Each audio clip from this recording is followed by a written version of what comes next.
জানুয়ারি মাসে আমরা সিদ্ধান্ত নিয়েছিলাম এবং ফেব্রুয়ারি মাসের মধ্যে কাজ কমপ্লিট।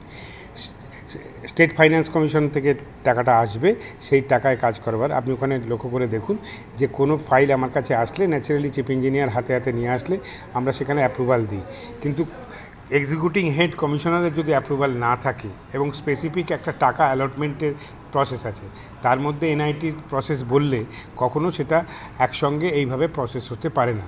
এই 11 কোটি টাকার অ্যাপ্রুভালটা প্রসেস করা হয়েছিল, সেখানে যদি কেউ লিখে দেয় additional require fund for increased poles and increase of streets etcetera, 11 কোটি এখানে।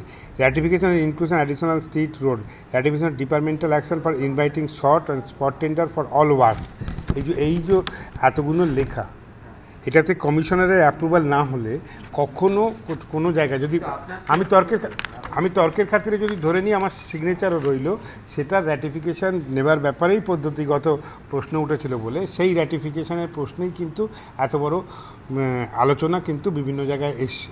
এটা তারিখটা দেখলে বুঝতে পারবি, এটা 21/3/2012, আর কাজটাকে প্রসেস করা হয়েছে in the month of January. তাহলে আমাকে কি 21শে মার্চের পরে গিয়ে র্যাটিফিকেশান দিতে হয়েছে?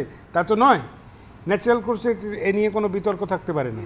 আমি আবার বললাম, যা লেখা আছে এটাতে মেনলি টাকার যেটা 11,93,00,000 টাকার যে অ্যাপ্রুভাল দেওয়ার সেই প্রসেস হয়েছে, তার মধ্যে কোনো অংশে যদি একটা লেখা থেকে থাকে, সেইভাবে তো মানে ডিপার্টমেন্টাল একটা প্রসেস হয়ে আসছে।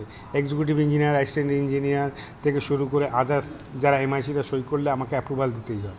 সেটা কমিশনারের অ্যাপ্রুভালটা যদি না প্রসেস হয়, তাহলে সেটার কিন্তু বৈধতা নিয়ে সমস্যা থাকে। সেই সমস্ত বৈধতার কিছু সমস্যা থেকে গেছে বলেই তো এত বিতর্কের পরে আমরা ইন্টারনাল অডিট থেকে শুরু করে সবটাই দিয়েছি যে আমরা সবটাই সামনে আসবে এবং সেই ব্যাপারে যারা রেসপন্সিবল তাদের রেসপন্সিবিলিটি নিতে হবে।